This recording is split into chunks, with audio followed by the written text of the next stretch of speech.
Merci beaucoup. Hop là.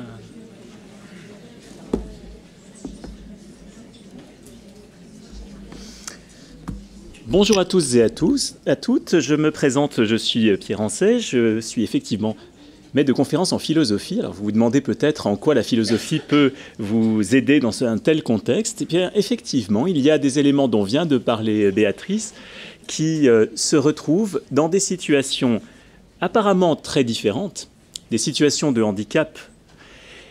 Lorsque le handicap, notamment, est visible et touche une partie du corps particulièrement importante, c'est-à-dire le visage, on peut faire un certain nombre de constats qui sont éventuellement transférables dans d'autres champs.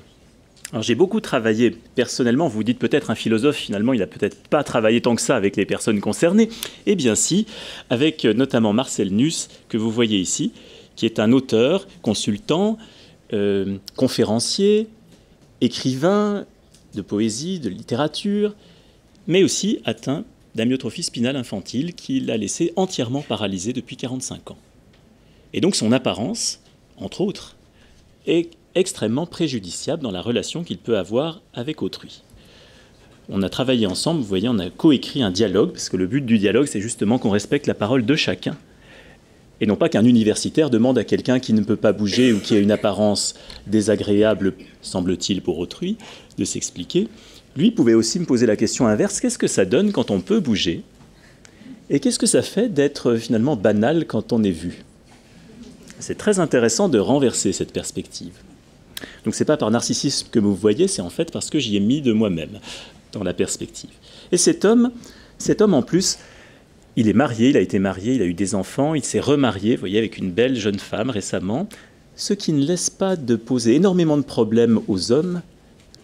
Ce genre d'image est insultante pour la virilité de nombreux messieurs qui se disent « Mais pourquoi, lui, dans son état, avec une telle apparence, peut-il arriver à séduire alors que ce n'est pas si simple pour des gens ordinaires ?» Alors voilà des choses qui font réfléchir tout de même, et qui montrent bien que l'atteinte physique, l'importance de l'atteinte organique n'est peut-être pas systématiquement le lien à faire avec la situation de handicap, la situation sociale de handicap.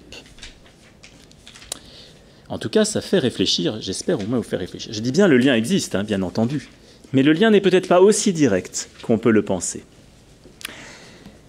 Il existe des vulnérabilités physiques, bien sûr, mais je vais insister, moi, sur la dimension relationnelle du handicap, et notamment sur ce qu'on pourrait appeler la vulnérabilité de la communication, la vulnérabilité communicationnelle dont on parle trop peu souvent, qui sont trop peu souvent étudiées dans les conséquences sociales. Vous pouvez penser à des personnes qui ont des difficultés d'articulation, vous pouvez penser à des personnes qui ont des difficultés motrices et d'articulation. Alors moi, je connais mieux des personnes atteintes d'infirmité motrice cérébrale ou paralysie cérébrale, mais il y a bien sûr dans la filière tête-cou beaucoup de personnes aussi qui ont des difficultés d'élocution. Et ce qui m'a toujours beaucoup troublé dans les témoignages que j'ai pu recueillir, c'est que là encore, ce n'est pas l'atteinte motrice qui est souvent majeure pour beaucoup de personnes interrogées, qui pose le plus souci, mais ce qu'on pourrait appeler le surhandicap social, c'est-à-dire la situation sociale de handicap, qui, du fait du rejet que l'on rencontre, pose énormément de problèmes au sujet concerné. En raison de son absurdité. Parce que finalement, l'atteinte physique, surtout quand on est né avec, on s'y habitue, on en fait quelque chose qui progressivement peut faire partie de soi. On s'y habitue relativement, mais on peut s'y habituer. En revanche, le fait que chaque jour, dans chaque situation d'interaction sociale, dès que vous sortez dans la rue, à un endroit où on ne vous connaît pas, on vous dévalorise, on vous prenne par exemple pour déficient intellectuel parce que vous avez du mal à articuler, cette répétition permanente de la même difficulté est totalement insurmontable pour beaucoup de personnes. Parce qu'elle est absurde, elle n'a pas de raison d'être. Elle vient d'un défaut de connaissance des difficultés qu'on peut rencontrer. Défaut de connaissance qui existe moins aux États-Unis, par exemple concernant ce qu'on appelle cerebral palsy là-bas, cette connaissance est beaucoup plus répandue et où que vous alliez, finalement, on vous identifie comme porteur. Donc ce défaut de connaissance induit un défaut de relation. Et on peut évidemment, en sciences humaines, essayer de jouer sur cet aspect Mais on peut aussi demander, bien sûr, aux personnes concernées d'induire une modification de la relation, comme l'a présenté tout à l'heure Béatrice.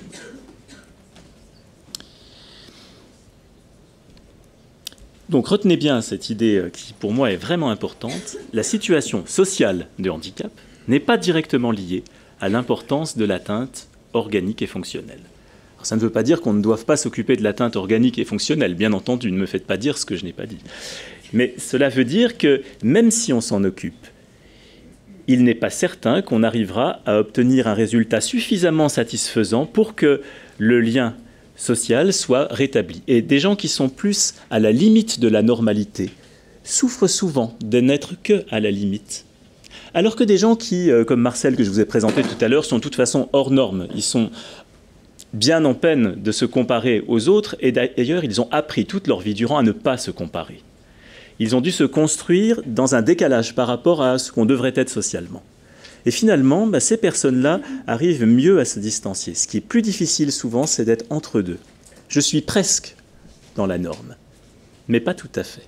Vous voyez, la norme, en fait, le rapport à la norme, la comparaison aux autres personnes, c'est un poison, et ça c'est valable pour tout le monde. Je ne parle pas seulement des personnes en situation de handicap.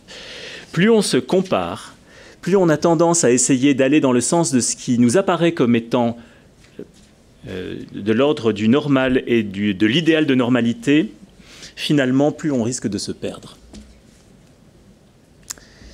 Il y a un risque bien réel que répètent quotidiennement, comme je vous le disais, les attitudes négatives. Parce que ce n'est pas un regard, ce sont des regards chaque jour, des attitudes chaque jour, dans des situations multiples. Et ceci, on est bien obligé de s'y confronter encore et encore, même si on n'a pas du tout envie de s'y confronter, même si on a déjà dit des dizaines, des centaines de fois ce que Béatrice vous indiquait tout à l'heure, c'est-à-dire, voilà, oui, c'est une tâche de naissance, sauf qu'il va falloir le redire encore et encore, quand c'est visible. Et cette expérience de la répétition, on y insiste trop peu, mais ça fait véritablement partie du temps du handicap, de la temporalité associée au handicap.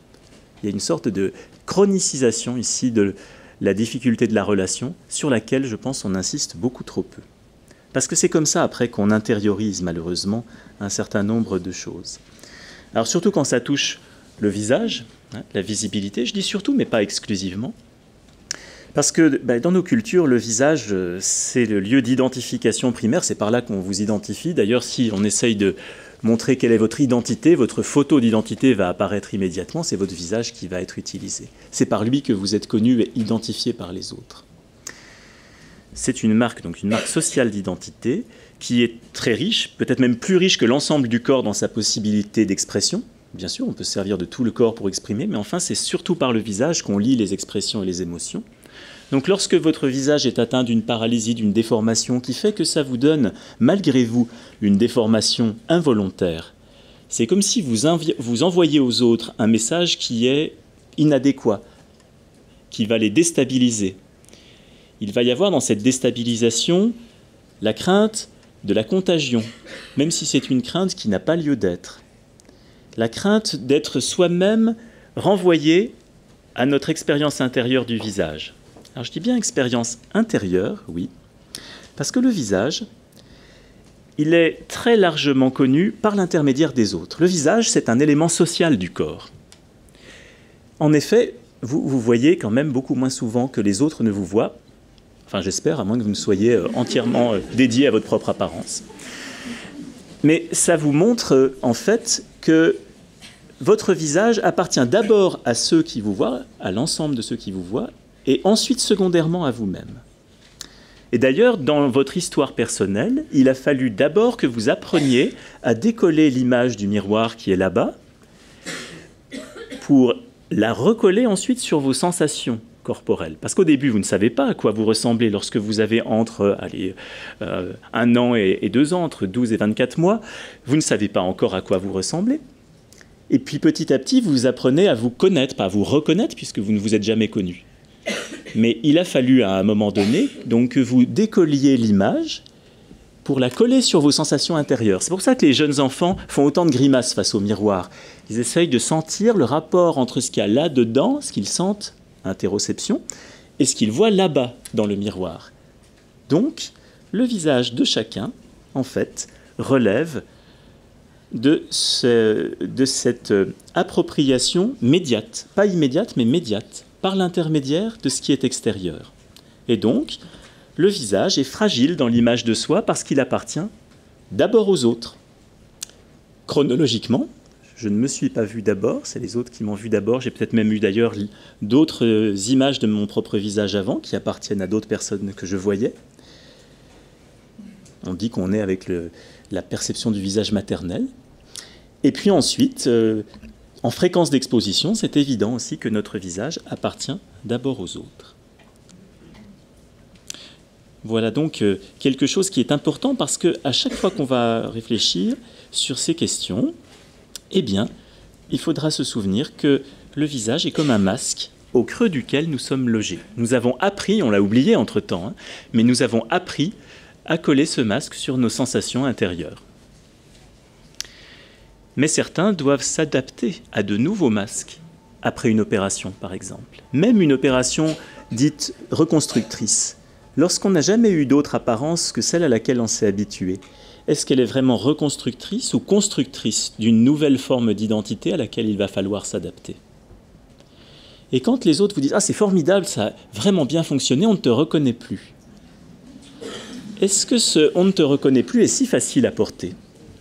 Eh bien, dans les retours que j'ai pu avoir, ça n'est pas vraiment quelque chose de si facile, même si c'est très positif du point de vue de l'apparence esthétique comparé aux normes habituelles de reconnaissance d'autrui.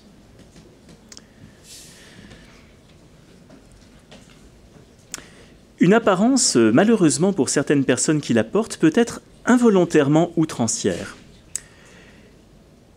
Alors, je fais bien une différence ici entre la transgression, qui est volontaire, et l'outrance qui peut être totalement involontaire. Par exemple, où que vous alliez, dès que vous rentrez dans un espace où on ne vous connaît pas déjà, vous faites tâche. Votre différence est visible. Vous êtes de trop. Vous vous sentez peut-être être de trop.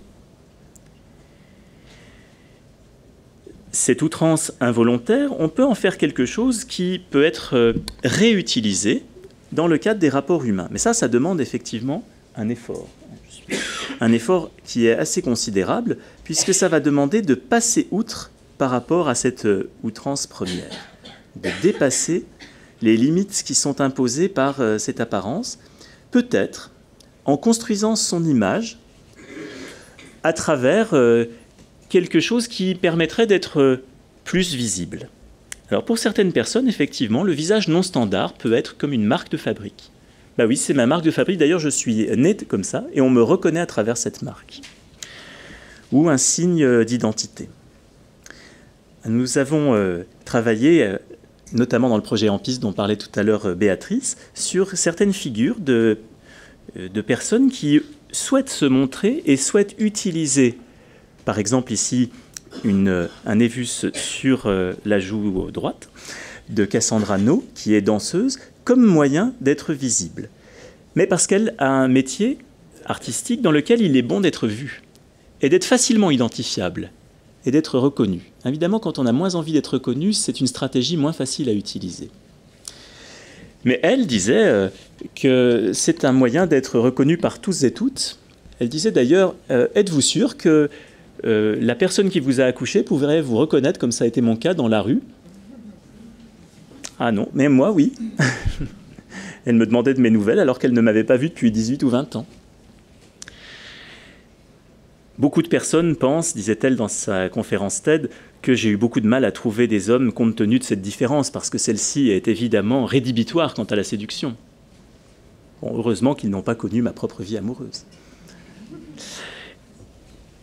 Il y a une quantité d'éléments que nous projetons sur les visages de personnes que nous ne connaissons pas, et je dis bien que nous projetons parce que cette projection est redoutable. J'ai eu l'occasion de parler tout récemment avec une personne qui a également une tache de naissance visible comme celle-ci. Et elle me disait, bien souvent on parle à mon mari, on ne me parle pas à moi. Je pensais que ce phénomène existait dans le cas de handicap physique important, où on se demande si effectivement la personne est en capacité de répondre quand elle est dans un lit fauteuil, comme Marcel que je vous présentais précédemment. J'étais très surpris de constater que ce phénomène existe aussi dans le cas d'une tache sur la joue. Parce que c'est ça, hein, si on veut employer des termes habituels dont on parle. Comme si l'angoisse d'être contaminé existait dans de nombreuses circonstances, mais aussi l'idée que parler avec quelqu'un dont l'apparence est non standard, ça m'expose moi-même. C'est curieux, hein, mais c'est bien ce qui se produit. J'ai pas envie d'être renvoyé, moi-même qui ne connais pas cette apparence particulière, à mes propres limites. Donc je vais m'adresser à l'individu qui me paraît ordinaire, qui est à côté, le mari en l'occurrence, pour éviter d'être mis dans une situation où je serais peut-être un peu, moi qui suis ordinaire ou qui me pense ordinaire, qui serait un peu gêné. Et pour éviter cette gêne, je vais mettre entre parenthèses la personne concernée par la différence. Comme si elle avait une sorte de déficience non seulement visible, mais intérieure. Quelque chose de difforme qui ne se voit pas. Ça, ce sont des réactions de projection. C'est une projection que la plupart d'entre les personnes qui ne connaissent pas ont tendance à faire spontanément. Et voilà en quoi le corps peut apparaître outrancier. On pourrait aussi avoir une réponse différente en disant, vous savez, il y a des gens qui ont un corps tout à fait ordinaire au départ et qui choisissent de modifier leur corps pour apparaître complètement différemment. Peut-être connaissez-vous des gens qui ont eu recours à des bod mods ou body modifications qui peuvent être très profondes, très outrancières et volontaires pour le coup. J'ai rencontré par exemple Étienne Dumont qui est un critique d'art contemporain, genevois, un critique d'art redoutable et redouté, qui a, vous le voyez, modifié son apparence corporelle à des degrés quand même assez impressionnants, y compris tout son corps. Alors, on pourrait se dire, mais pourquoi fait-il ça? Qu'est-ce qu'il a à y gagner? Bien justement, lui a y gagné une transformation de son rapport aux autres et de l'apparence qu'il a voulu créer. On le voit ici, j'aimais bien cette photo parce qu'on le voit ici jeune, tout petit, enfant, jeune homme, puis ensuite tel qu'il a voulu devenir. Et c'est quelqu'un qui est socialement tout à fait respectable, hein, en plus, même s'il est redouté en tant que critique d'art. Donc vous voyez que parfois, ce corps outrancier peut être volontaire et que d'autres, là où on se dirait « mais pourquoi faire quelque chose de pareil ?» choisissent cette apparence. Est-ce que c'est la marque d'une pathologie psychiatrique? Peut-être que quelqu'un dans la salle commence à se demander si ces gens n'ont pas un problème. Alors, je vous mets en garde parce que quand, au début du XXe siècle, les gens portaient des tatouages, même très discrets par rapport à ceux qu'on voit aujourd'hui, on pathologisait d'emblée ceci en disant « attention, c'est la marque, les marques corporelles, c'est une marque de pathologie psychiatrique ». Alors, vu l'importance contemporaine que prennent les implants, les tatouages et autres, on risque de pathologier une très grande part de la population, y compris des étudiants que je vois très fréquemment. Donc méfions-nous, non, ce n'est pas forcément une pathologie psychiatrique, ça peut être de l'ordre d'une démarche de constitution de soi à travers une apparence qui volontairement dérange. Vous voyez que certaines personnes vont aller chercher au contraire ce regard pour obtenir la mise à distance des autres. Le filtre à con dont on parlait tout à l'heure. D'ailleurs, ce filtre a été bien mis en évidence par de grands intellectuels comme Paul Venn. Paul Venn, c'est un historien qui est très célèbre pour ses travaux et puis, comme vous le voyez, il est né avec une malformation congénitale du visage. Et à ce sujet, voilà ce qu'il nous dit. « Je n'ai jamais voulu verser une larme à ce propos. À l'école, on m'appelait l'homme à la gogne, ce qui est un mot méridional voulant dire bosse. J'en ai souffert, enfant, mais je ne me suis dépêché de ne plus en souffrir, tenant pour des cons les gens qui m'attaquaient. » Finalement, il avait trouvé le filtre il y a longtemps, hein, en l'occurrence. Et de façon très significative, d'autres personnes qui ont des handicaps physiques beaucoup plus importants que la différence dermatologique m'ont dit la même chose. Ça m'a permis de faire le tri dans mes relations. Ça m'a permis d'être en lien avec des amis de façon beaucoup plus forte finalement que si j'avais été confronté à des rencontres qui jouaient sur la séduction de l'apparence. Alors voici ce qu'on peut dire encore concernant Paul Venn. C'est un homme qui a été, outre son parcours intellectuel remarquable, un homme d'amitié très fidèle et un homme qui a connu de nombreuses histoires d'amour dans sa vie. Jamais son visage déformé par une maladie ne l'a empêché de séduire. Il s'est marié 3 fois, comme Cicéron, César et Ovide, dit-il en bon historien. Et il a toujours été, lui, dans une certitude de son pouvoir de séduction qui passait au travers du corps. Et finalement, parmi ces hommes dont je vous parle qui ont cette capacité de séduire, j'ai commencé par là, mon ami Marcel, lui, me disait « Je ne peux pas plaire au premier regard, c'est impossible. Par contre, je peux séduire à partir du moment où on me connaît, quand on va arriver à passer au travers de cette apparence. » Alors, c'est bien joli tout ce que je vous dis ici, mais beaucoup de personnes qui se trouveraient affectées par une déformation faciale du même type, voire moindre, diraient « Mais c'est déprimant ce que vous nous racontez, parce qu'en fait, vous nous parlez sans arrêt de gens qui sont arrivés à passer outre par rapport à cette difficulté, et moi, je m'en sors plus difficilement, avec une atteinte qui est plus légère. J'ai plus de mal à accepter cette différence qui est la mienne. » Donc finalement, vous m'humiliez une deuxième fois parce qu'en fait, vous me dites « mais si, c'était possible » et puis toi, tu n'y arrives pas. En réalité, vous reportez sur moi la difficulté. Oui, parce qu'il faut être beaucoup plus subtil et prudent que cela. Même si on peut savoir que c'est possible, on ne doit jamais le renvoyer aux personnes en disant « mais si, tu vas voir, c'est possible, tu peux aussi t'en sortir » parce que c'est à chacun d'arriver à trouver ce qui, dans les stratégies proposées, peut le nourrir. Voilà pourquoi, dans les stratégies que nous souhaitons proposer dans le projet En Piste dont vous parlait Béatrice tout à l'heure, l'idée n'est pas de respecter strictement un programme qui fonctionnerait dans tous les contextes, mais de s'approprier, de faire sien une partie d'un tel programme afin de pouvoir, petit à petit, sculpter sa statue intérieure. Et pas seulement sculpter son apparence extérieure, mais trouver cette forme d'assurance intérieure qui est si importante pour faire en sorte que les autres voient à travers votre apparence.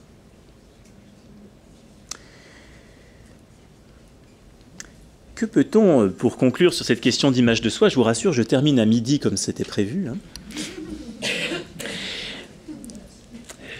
Je vais distinguer au sein du handicap, comme je l'ai fait tout à l'heure, l'atteinte organique, l'atteinte fonctionnelle, la situation sociale induite. En fait, pour distinguer les deux, il faudrait distinguer globalement 2 types de handicap, si vous êtes né avec ou si vous êtes, depuis votre jeune âge, atteint par cette différence, ou bien si vous avez eu un accident qui a obligé à une reconstruction. Ça serait 2 manières distinctes de considérer les choses. Sauf qu'en pratique, il est très difficile de savoir si une douleur, par exemple, est amplifiée par une souffrance relationnelle. S'il y a des dimensions psychosomatiques qui s'inscrivent dans une douleur chronique. Et de fait, elles s'y inscrivent souvent.